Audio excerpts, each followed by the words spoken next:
In space, we all share the same home. But more than just a planet on its own, Earth is also a key point in its surrounding cosmic neighborhood. What's strange, though, is that so much of what is all around us is still unknown. In this video, we're diving into 6 intriguing, unusual, and crucial topics about the solar system we live in. Was there life on Mars before Earth? What's hiding on Pluto? Could humans live on Europa? Have aliens visited Enceladus? Did life exist on Venus before Earth? And what and where are the 7 wonders of our system? This is Unveiled, and today we're taking a closer look at some of the biggest questions and most enduring mysteries about the solar system, its planets and moons, and about life within it. Do you need the big questions answered? Are you constantly curious? Then why not subscribe to Unveiled for more clips like this one, and ring the bell for more thought-provoking content. Around 3.5 billion years ago, the Earth was a very different place. Oxygen was extremely low, the ozone layer didn't exist yet, and the planet's surface was constantly blazed with radiation. Were a human being to be transported back there, they would die within a minute. But life still emerged. Tiny unicellular microbes forming the basis of everything to come. Today, we still have much to learn about our own planet's early years, and yet there are some who say we should be looking elsewhere in the solar system if we want to truly understand.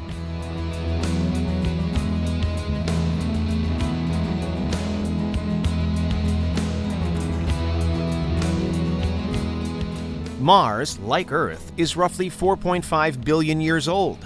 It formed, along with most of the rest of the solar system, out of an ancient swirling cloud of dust and gas, at a time when the universe as a whole was about 9.3 billion years old. Mars is also a rocky planet like Earth, and it's the last of the inner planets closest to the Sun before our particular star system is split in two by the asteroid belt. In some ways, Earth and Mars aren't so different, but in others, they're poles apart. Mars is around half of Earth's size, it barely has an atmosphere to speak of, and it doesn't have a magnetosphere. Crucially, it isn't within most estimates for the habitable zone around our star either. Not that this has stopped us looking for and dreaming of life on Mars in recent years. The archetypal alien from Mars has been a pop culture science fiction mainstay for years, but actually science itself has moved on. Today, rather than scanning the red planet for an alien colony that's alive and well, our rovers and orbiters are much more likely searching for signs of ancient life, from a time when Mars perhaps wasn't quite so hostile.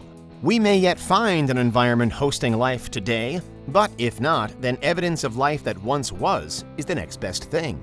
The question of whether life on Mars, if it has ever existed, could have predated life on Earth was arguably first asked in earnest in 2013. Back then, NASA was busy analyzing streams of data from its Opportunity and Curiosity rovers. Among many other things, the vehicles found solid evidence, whilst digging in rock, that Mars had once hosted large bodies of liquid water, and also that it is and was home to many of the most essential elements needed for life. This information has led to theories that microbes may have once existed on our neighboring world too, as they do on our own. Precisely when this period of possible habitability might have been is still up for debate, but many scientists and researchers place it somewhere between 3 and 4 billion years ago. Within the same distant window, then, that the earliest life on Earth is thought to have spawned. Before the rovers, though, there was Allen Hills 84001, a piece of Martian meteorite found in Antarctica in the last week of 1984. It's thought that the rock, which weighs a little over 4 pounds, crashed into Earth some 13,000 years ago. The leading theory says it was ejected from Mars following another impact event on the red planet about 17 million years ago. But significantly, this meteorite can be dated back a little over 4 billion years in total. That's long before even the upper estimates of unicellular life on Earth. Which is interesting because Allen Hills 84001 also formed the basis of one of the first major news stories pertaining to evidence of life on Mars. Early study found what appeared to be tiny microbial fossils in the rock. And while these observations were eventually rejected by most astrobiologists, The hubbub was enough for former U.S. President Bill Clinton to make a televised speech in the mid-1990s when analysis from the meteorite was first made public. So that's now a seemingly dubious rock found in Antarctica and some arguably more compelling findings from rovers on the surface, both hinting at the potential for life on Mars up to 4 billion years ago, possibly at a time before even life on Earth arose. And there have been other studies pointing to similar conclusions too. But, of course, it's imperative to keep in mind that so far, we still have no solid proof of life on Mars at any time. We only have basis for various theories. But what would the planet have been like so far back in history? As much as Earth was a very different place billions of years ago, so too, it seems, was Mars. When we think of it today, we see stark, barren landscapes layered with dust and stripped of atmosphere. A merciless world without air to breathe, soil to grow, and with precious little hope for survival. But just as we now suspect there to have once been lakes and pools dotted across the Martian surface, we also believe that it did once host an atmosphere, and that it wasn't always so bare. Scientists estimate that up to 66% of the Martian atmosphere has been lost since its height around 4 billion years ago. One co-authored study appearing in the journal Science in 2017, for example, outlined how the planet underwent a, quote, transition in climate from an early warm, wet environment to today's cold, dry atmosphere. That study made use of the Mars orbiter MAVEN to measure upper atmosphere levels of argon in particular. But those behind it say that the findings can also be applied to carbon dioxide levels, and therefore the presence of greenhouse gases on Mars, as well as oxygen. At one time, these gases may have been far more abundant on Mars, again leading to speculation that life, and especially microbial life, could have once thrived there. Even today, Mars is still losing its atmosphere to space, with more and more particles escaping with every passing minute. But it's thought that the majority of the loss did take place around 4 billion years ago. And as for the relatively short time between then and when the planet formed, we're currently not overly confident as to what conditions were like. Naturally, though, it's this unknown period which most fuels the majority of life on ancient Mars theories. So let's imagine, for the last part of today's video, that life did once exist there. What could that mean for us? In August 2020, a familiar astrobiological theme made headlines once again: Panspermia. Panspermia is the proposed passing of biological material from one planet to another in a number of ways, the most often cited being by spacecraft or asteroids. The 2020 story centered on a study conducted by Tokyo University and JAXA, the Japan Aerospace Exploration Agency, in which scientists put dried bacteria into exposure panels on the outside of the International Space Station. 3 years after doing so, they checked to see whether any of the bacteria had survived, and incredibly, most of it had. The bacteria on the outermost layer did perish, but underneath it was still alive and well. We know then that in at least one case, microbes could survive in space long enough to make a journey between Mars and Earth. Lithopanspermia, more specifically, is the preservation of cells and microbes in rock, such as inside an asteroid. And we do have various examples throughout our history of Martian rock breaking away from its parent planet and ending up embedded in our own, including Allen Hill's 84001. And so herein lies the next question. If we ever proved that there was life on Mars before Earth, then could that life have been transported here? If you were to trace us back far enough, could we be the product of one-time Martian biology? Importantly, again, panspermia is not a proven process, and a lot of the time, space agencies are actually more concerned with how we could be the ones facilitating it the other way, by contaminating other planets with bacteria carried by our probes and rovers sent across the solar system. But it does prompt us to consider space in a wholly different manner, to see it as potentially a vast ecosystem of its own, where life isn't only confined to Earth, it just so happens to be here in abundance right now. Mars certainly has changed over time. We know this thanks to an increasing number of studies. But could everything about us really have started on a different planet? Fortunately, our interest in Mars is far from slowing down. In fact, it's gathering pace as we move through the 21st century, which means that if there ever was life there, then the signs will become clearer and clearer. The Sun's gravitational pull stretches out much further than Neptune, all the way out to the Kuiper Belt and beyond. To these dark and mysterious satellites, the Sun is just a pinprick in the sky, and one of the most mysterious of all is Pluto.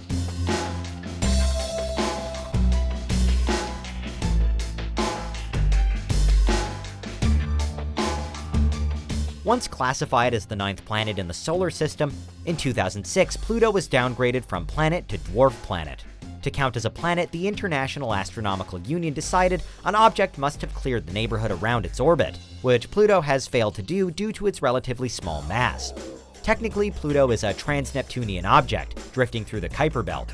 It was the discovery of another such object, Eris, that led to the definition of a planet being changed. Pluto's surface area is only 3.3% the size of Earth's, making it about the same size as Russia. On top of being small, Pluto has incredibly low gravity, so little that you'd hardly even notice it, about 6.3% the strength of gravity on Earth. Nonetheless, it does have its own moons: Charon, Styx, Hydra, Nix, and Kerberos. The largest, Charon, wasn't discovered until 1978, almost 5 decades after Pluto itself was found. It's large enough that Pluto and Charon were almost classified as double planets. The two are tidally locked, always presenting the same face to one another. Charon's pull causes Pluto's football-shaped moons Nix and Hydra, and possibly Styx and Kerberos as well, to wobble as they rotate, caught in a game of gravitational tug-of-war. What little data we have about this was gathered by the New Horizons probe in 2015, and we likely won't know more until we can investigate further. Considering the fact that we've detected planets and stars and black holes millions of light years away from Earth, it's strange to think that there are so many things we don't know about what's hiding in our solar system.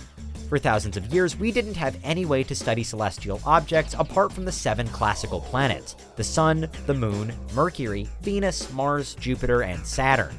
Obviously, we now know that the Sun and Moon aren't planets, but this ancient definition of planet refers to objects visible to the naked eye.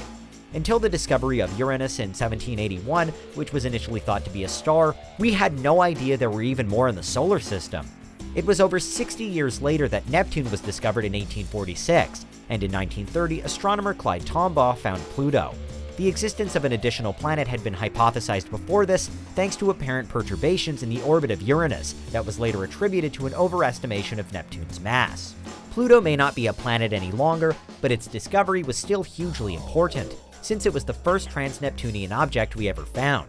It wasn't until 1992 that the second, Albion, was discovered. Part of what makes studying Pluto and other trans-Neptunian objects so difficult is the sheer distance between us and them. The distance between Earth and Pluto ranges between 2.66 billion miles to 4.67 billion. For contrast, Mars is sometimes just 34 million miles away. The vast distance makes sending probes to Pluto and potentially going there one day incredibly difficult. If you miss the optimal launch window, you could end up almost doubling the distance you had to travel. And considering that Pluto takes 248 years to orbit the Sun, you'd be waiting a long time to get a second chance. In fact, Pluto hasn't completed even half of its journey around the Sun since it was discovered. The only man-made object to have reached Pluto so far is NASA's New Horizons probe, which in 2015 conducted a flyby over the surface. It discovered a surprisingly youthful surface and varied geography. This included exotic ice flows, mountain ranges, and possible evidence of cryovolcanic processes. A vast haze hangs around the planet, the result of sunlight breaking up methane gas particles. Pluto's plains are mostly nitrogen ice, but its mountains are water ice with methane frost. A dark reddish band named Cthulhu Macula swirls across its surface, possibly the result of organic compounds called tholins, formed when ultraviolet light strikes methane and nitrogen. Perhaps the best adjective to describe Pluto, apart from distant, is cold. Pluto has an incredibly low surface temperature, going from -369 degrees Fahrenheit at its warmest to -387 degrees at its coldest. While this is still warmer than the average temperature of outer space itself, which is around -454 degrees, it's still significantly colder than the coldest temperature ever recorded on Earth. That was -128.6 degrees Fahrenheit, recorded in Antarctica in 1983. So Pluto is around 3 times colder than the Antarctic at its chilliest. For more context, liquid nitrogen is about -320 degrees. Even at its warmest, the surface temperature of Pluto is still cold enough that if you were exposed to it, you'd freeze almost instantly. Pluto is clearly one of the most inhospitable places in the solar system. Living there would involve the same problems as living in an Antarctic outpost or the International Space Station, only worse. Astronauts and Antarctic residents, who are mostly scientists and military personnel, are incredibly isolated and can't remain in their respective bases for long. The ISS also has radiation to contend with, which, combined with low gravity, is one of the biggest reasons that the time astronauts spend there is restricted. Deadlier still, Pluto's atmosphere is made up largely of nitrogen and highly poisonous carbon monoxide.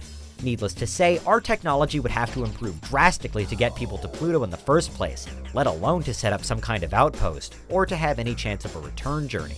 It's unlikely that Pluto would ever become more than a research base, even in an advanced future, much like Antarctica, though it might see the odd tourist. It would just be too difficult and risky to build any large-scale settlement with any purpose except studying the planet, or perhaps refueling spacecraft if they journey further out.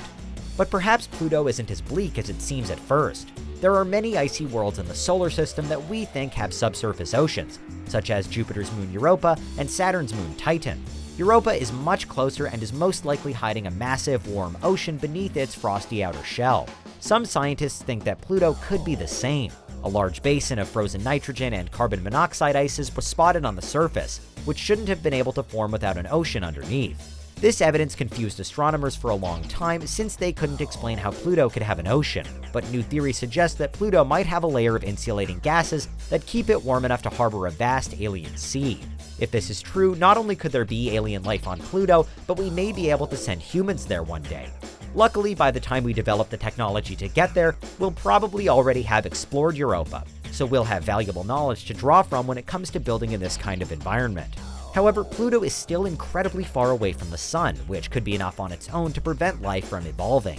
Pluto is so far away that it's hard to know for sure whether it's a desolate, dark wasteland or a secret haven for aquatic aliens. But until technology gives us the answer, we can at least dream of the latter. When it comes to human colonies in the solar system, Mars is usually billed as our best bet because it offers some favorable conditions and isn't too far away. But the red planet isn't without its share of problems either. There are other solar system places that we could even be better suited to.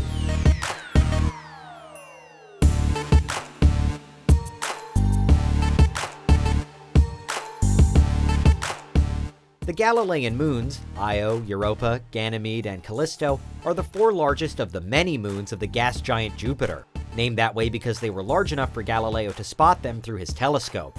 Europa is the smallest of the four, but is still only slightly smaller than our own moon, and about 1/4 the size of Earth. Significantly though, this unassuming, far-off world is thought to contain vast oceans of water around 10 to 15 miles below its icy surface.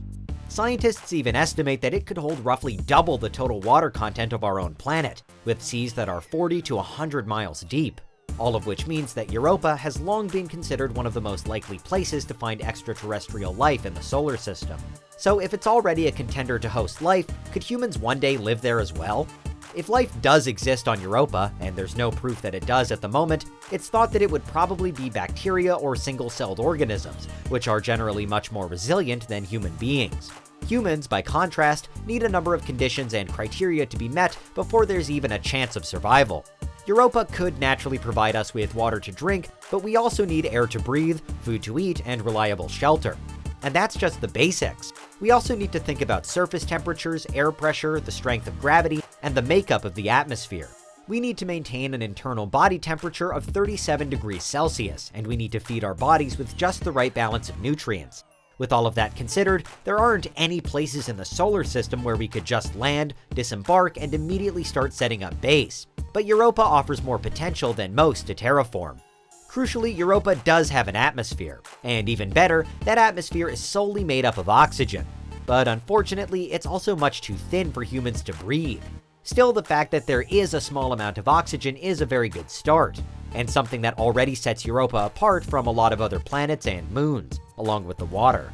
In theory, were we to terraform, we'd only need to harness and create more oxygen, in as safe a way as possible. However, the thin Europa atmosphere in part explains arguably the most dangerous part of any potential mission there, the radiation. The surface of Europa is pelted with about 540 rem daily, comfortably enough to kill a person very quickly.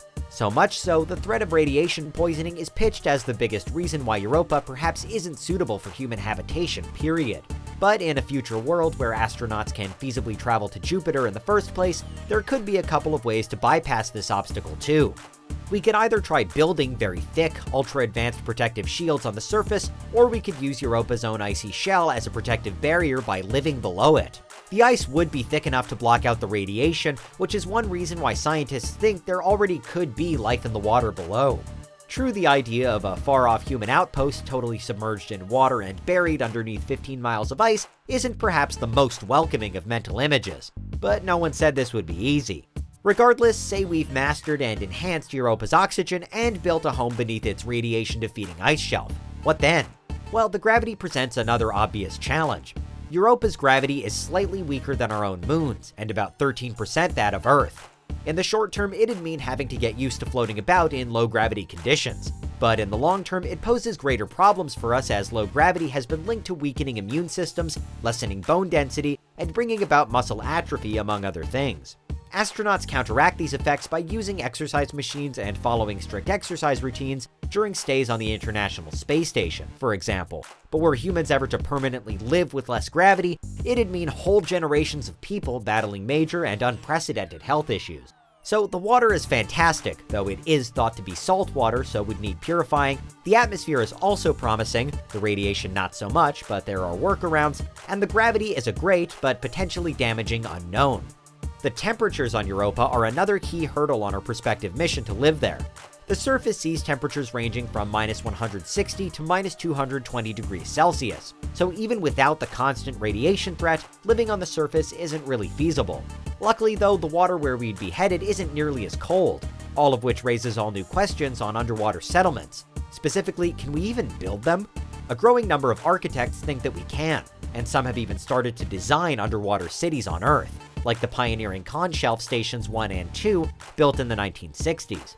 These types of projects are still in their very early stages even on our own planet, but by the time we've developed space travel techniques advanced enough to get people to Europa, perhaps we'd also have perfected underwater living as well.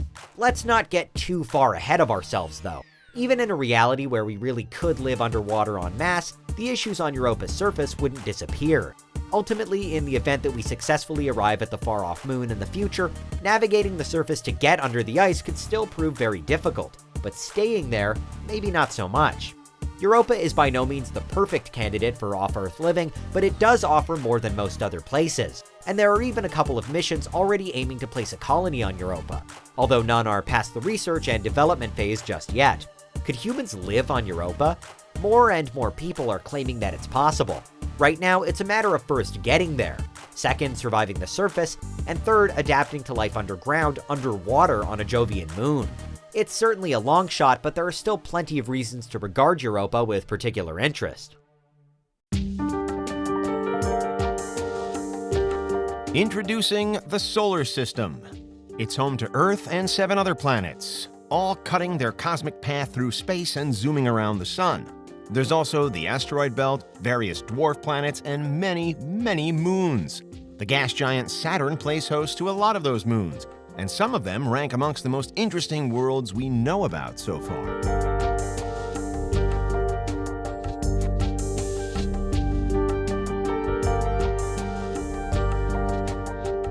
While not all of them have been officially confirmed, Saturn has 82 moons and counting.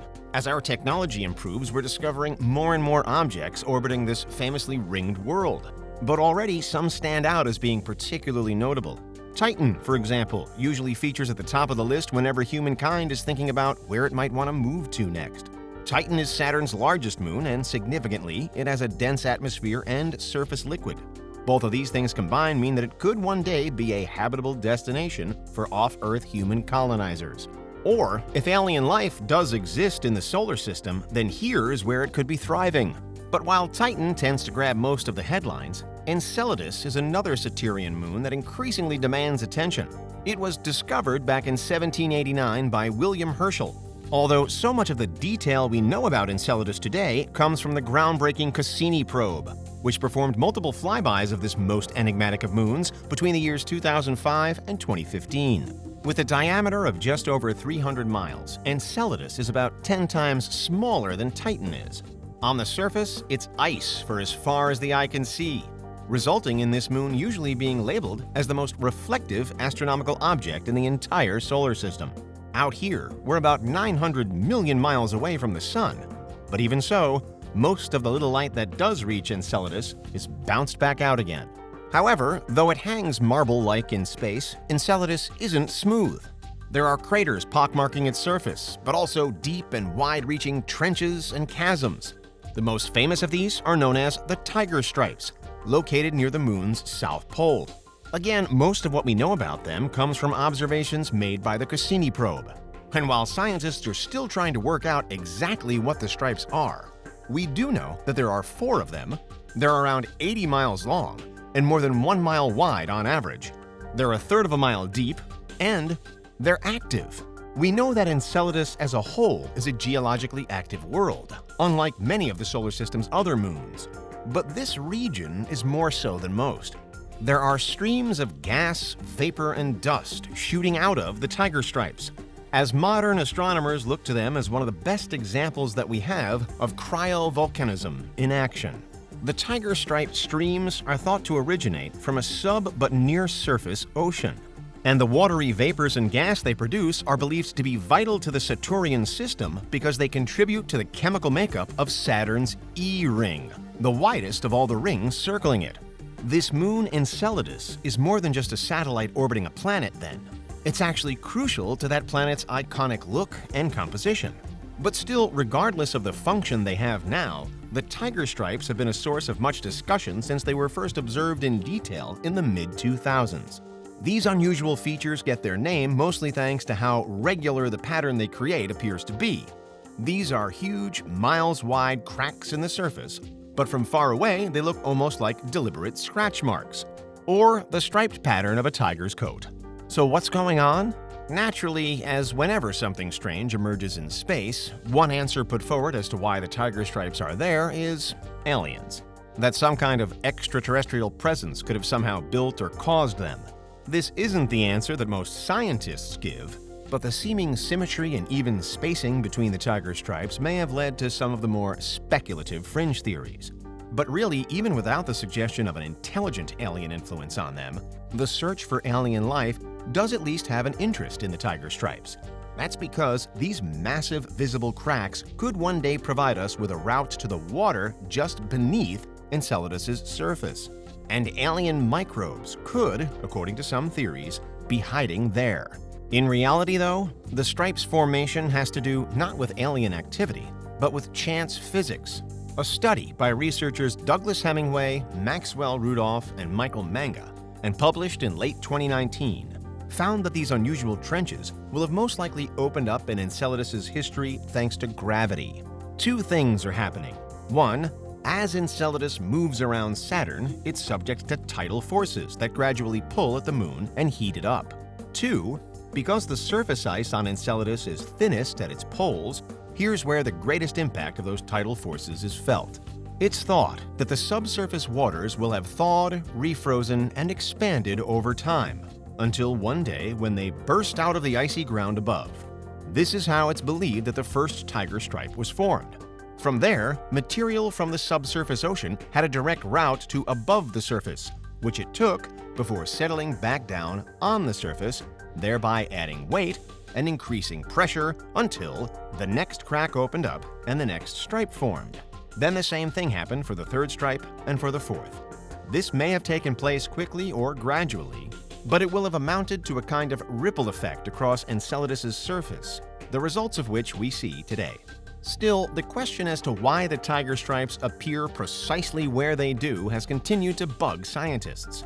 In the 2019 Hemingway, Rudolph, and Manga study, one implication was that the cracks could just as easily have formed at the moon's north pole, rather than the south. However, an August 2020 study, led by the planetary scientist Alyssa Roden, suggested that the stripes to the south may not have been quite such a chance event.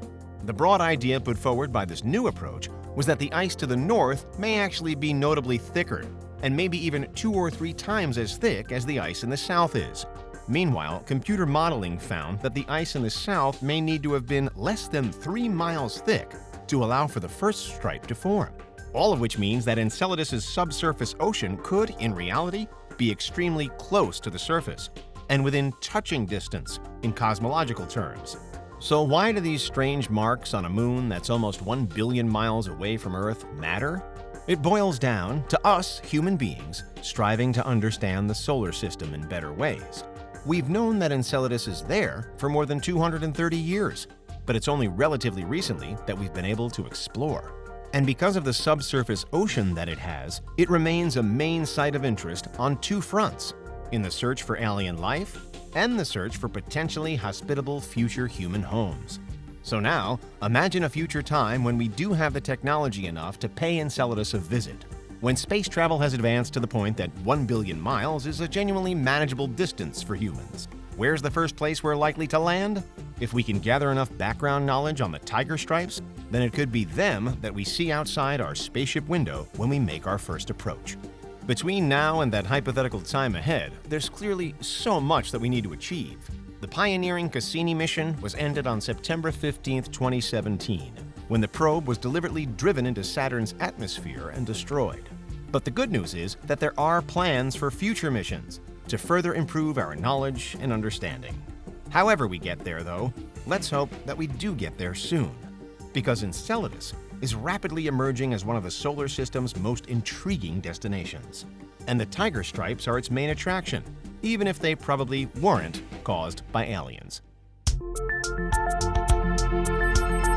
Earth's evil twin is about the same size and mass, but it has an incredibly toxic atmosphere full of heavy CO2, scorching temperatures, and acid rain. Venus is so inhospitable that we gave up on sending probes out there before the turn of the century. However, plenty of evidence suggests that it wasn't always this way.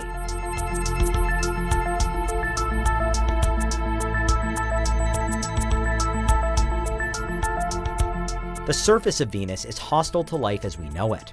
Its atmosphere is made up largely of 96.5% carbon dioxide, and is so thick and heavy that the atmospheric pressure at its surface is 92 times stronger than Earth's. That means that walking on Venus would be like walking on the seafloor 3,000 feet down, through an ocean made of sulfuric acid at temperatures exceeding 880 degrees Fahrenheit. Every other planet in our solar system is inhospitable to us without some significant tweaking. However, Venus's rotation also sets it apart. Like Uranus, it rotates in the opposite direction to the other planets in the solar system. Its rotation is also extremely slow. A day-night cycle on Venus takes 116.75 Earth days. At least Venus's gravity is something we don't have to worry about. Its gravity is 8.87 meters per second squared, only slightly less than Earth's. While today its size and gravitational pull are the only things similar to our own planet, scientists have used these similarities to suggest that once upon a time, Venus was capable of supporting life. A NASA study showed that in computer models that assumed various levels of water coverage, Venus could have sustained liquid oceans for 2 to 3 billion years of its 4.5 billion year lifespan. Considering Mars only had liquid water for 400 million years, Venus is a much likelier candidate for hosting alien life. In these simulations, it was found that temperatures on Venus ranged between a relatively comfortable 68 to 122 degrees Fahrenheit. That's about the same temperature as parts of Earth close to the equator, where humans have been living for thousands of years. So it's definitely possible for life, including intelligent life, to develop in these conditions. This revelation has led to a change in our understanding of what kind of planets may be habitable outside of our solar system. Previously, the Venus zone was thought to be a region of space where there was simply too much solar radiation to maintain liquid water. But now we have many reasons to believe that this isn't true. This means that lots of exoplanets we've discovered and written off as being outside of what we consider to be the Goldilocks zone might harbor extraterrestrial life after all. This not only increases our chances of discovering alien life, but also of one day finding a second home for humanity if we need to. These Venus zone planets might be a little warmer than we're used to, but if they can sustain a decent amount of liquid water for billions of years, then they're definitely worth our time. But if Venus might have once been capable of supporting life, what made it the toxic wasteland it is today? Scientists don't have a solid answer for this. One popular theory is that Venus experienced an outgassing, a volcanic event that led to a huge outpouring of poisonous gases like CO2 and a runaway greenhouse effect around 715 million years ago. Venus has active volcanoes to this day. The dense atmosphere and high volume of CO2 could be evidence of an apocalyptic period of Venusian warming. With climate change one of the most pressing issues facing mankind, understanding how Venus came to be this way could help us prevent the same thing from happening to Earth. If they were identical twins once, they could become identical twins again, and not by way of Venus's clouds dissipating and allowing alien life to thrive. Then again, other theories say that Venus's liquid ocean may have also been its downfall. Unlike Earth, Venus doesn't have any moons, but if it once had water, it would still have a solar tide controlled by the sun's gravity. Some evidence suggests that tides can actually slow the rotation of a planet down. In 2019, researchers at Bangor University in Wales argue that this may have occurred on Venus, causing its incredibly slow rotation and resulting in the planet becoming uninhabitable. One barrier to further study is the fact that Venus's surface is only 500 million years old, so it formed after the planet was already hostile to life. While Venus's clouds might be full of sulfuric acid, the space above the clouds has often been suggested as the site of a potential human colony. About 30 miles over the planet's surface, the pressure is similar to Earth's at sea level, and the temperature drops to 140 degrees Fahrenheit. Besides being friendlier to humans, though, these clouds could be the last refuge of any life that may have existed on the planet. Sturdy microbial creatures could be living in those clouds quite happily. We know that some organisms can thrive in extreme conditions on Earth. Tardigrades, for example, can survive in temperatures ranging from minus 328 degrees Fahrenheit to 300 degrees Fahrenheit, and our own clouds are home to all kinds of microbial life forms. So clouds, thin and light as they may be, are ecosystems all of their own, and Venus's might just be the same. It's also possible that such organisms could have spread to Venus from Earth. Rocks ejected by Earth by violent impacts, for instance, could have reached Venus before, just as Venusian materials could have reached our own modest shores. This means that an interplanetary migration of small organisms could have taken place in the past, and that humans are naturally Venusian in origin, or that Venusian life forms are descended from Earth. It's equally possible that both planets had life seeded on them from another body in the solar system, and that these life forms evolved completely separately on neighboring planets for billions of years, before Venus was devastated by greenhouse gases. We won't know for sure until we study Venus further, but it's definitely possible that our microscopic ancestors came from another world. In the wake of revelations about Venus's part, interest in our twin planet has grown. While NASA hasn't sent a probe to Venus since 1994, they and other space agencies are planning to change this. The European Space Agency and Indian Space Research Organization are making plans to launch orbiters, and Roscosmos is looking into an orbiter, lander, and research station to analyze Venus's surface, volcanoes, and weather conditions. While we don't have plans to try and send humans to Venus anytime soon, we'll definitely learn more about what makes this strange planet tick across the next few years. We don't know for sure whether life once existed on Venus, but we do know that it could well have had liquid oceans and been habitable for billions of years. If you could travel in space, where would you go first? The Moon? Mars? The many moons of Uranus? Well, in a future reality where spaceflight is possible for all, there's something of a bucket list of tick-box travel destinations waiting for you to explore, which is what we're going to do today.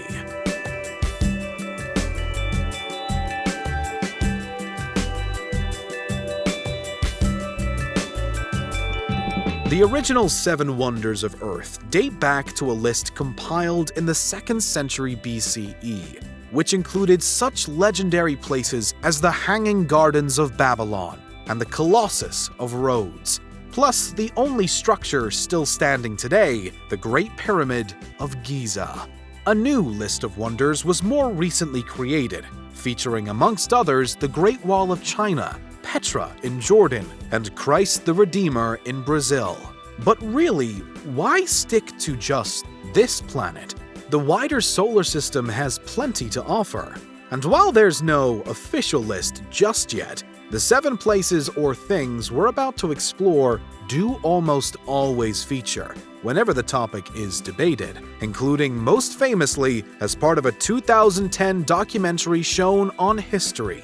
So, in no particular order, first up, we have the Rings of Saturn, a celestial spectacle that it's almost universally agreed is deserving of the wonder tag.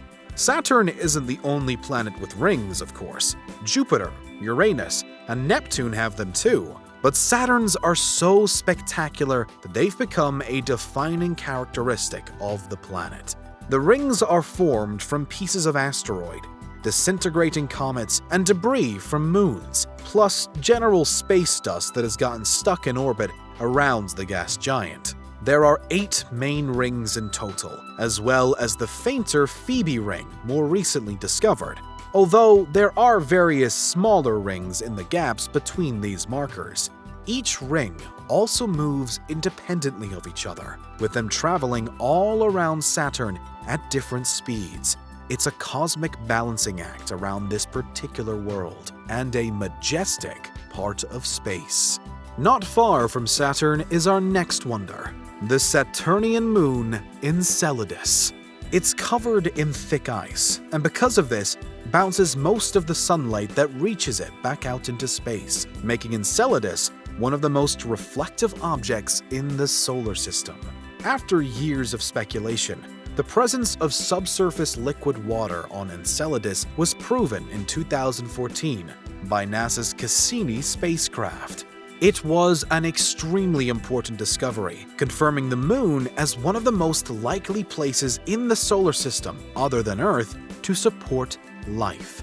Enceladus also has a role in forming the rings of Saturn, specifically the E ring, thanks to eruptions from the ice volcanoes or geysers on its surface. These volcanoes shoot out water vapor and ice particles with such incredible force that they've essentially fed the E ring into being, while some of the erupted material falls back to Enceladus as snow.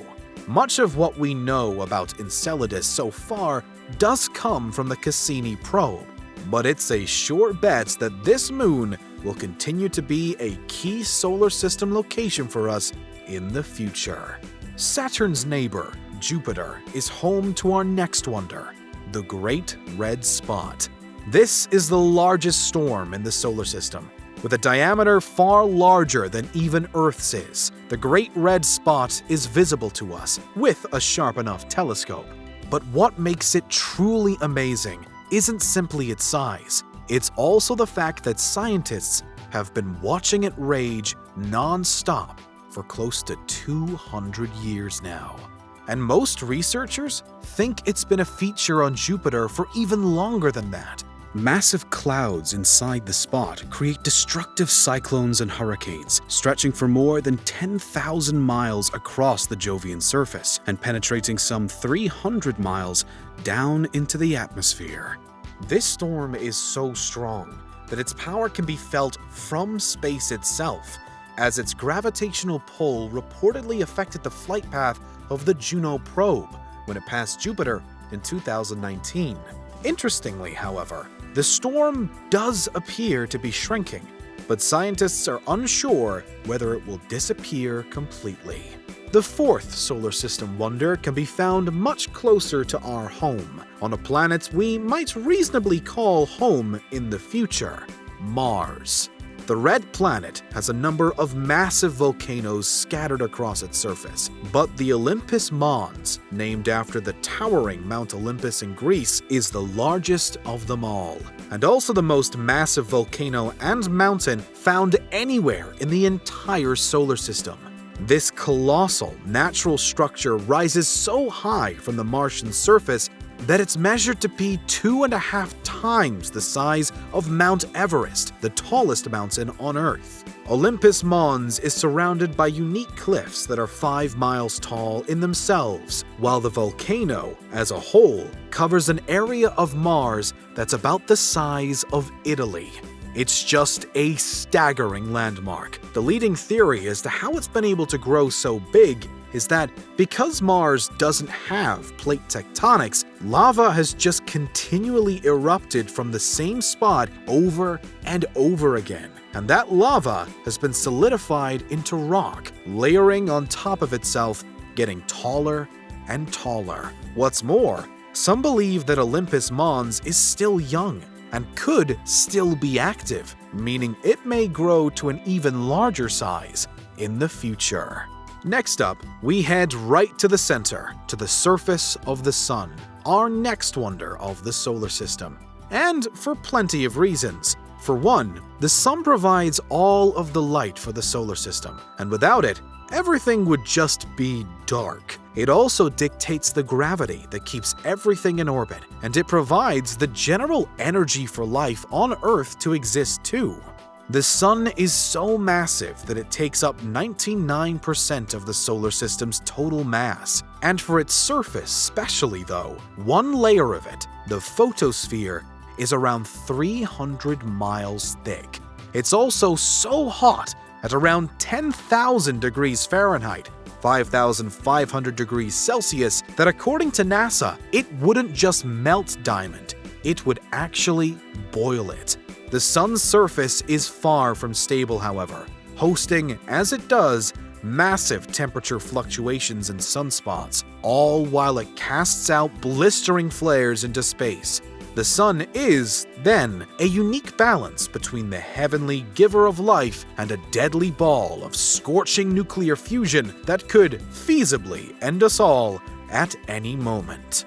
But onto our penultimate wonder now, the asteroid belt.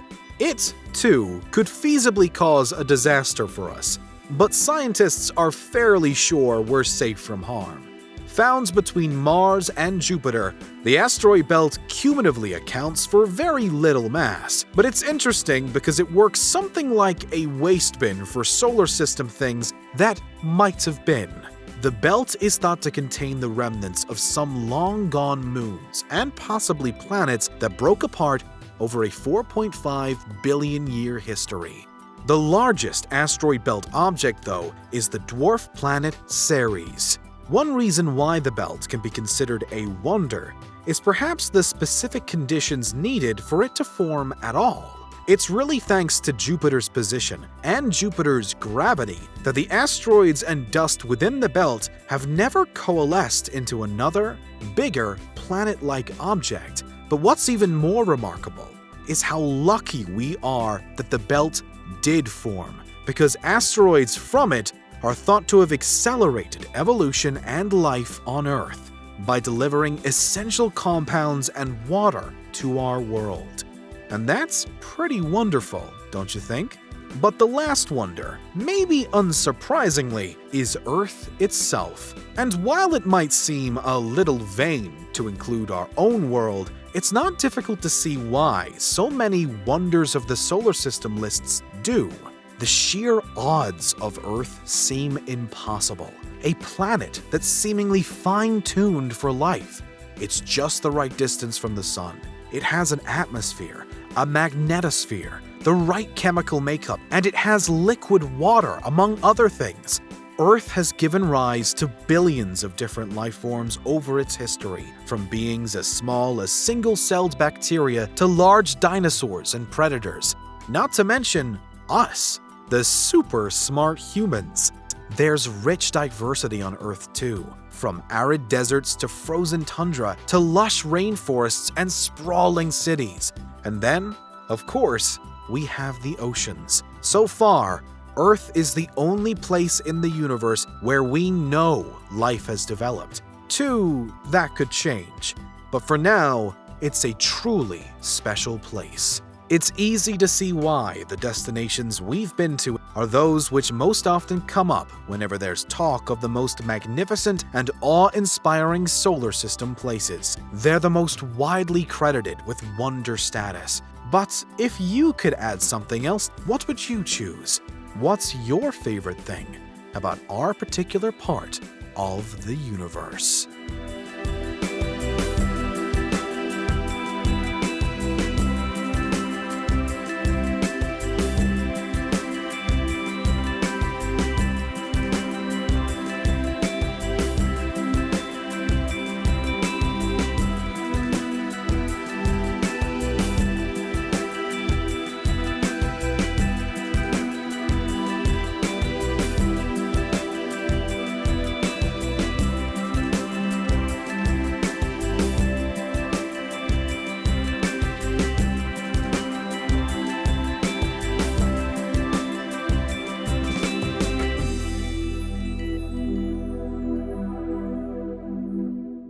What do you think? Is there anything we missed? Let us know in the comments. Check out these other clips from Unveiled, and make sure you subscribe and ring the bell for our latest content.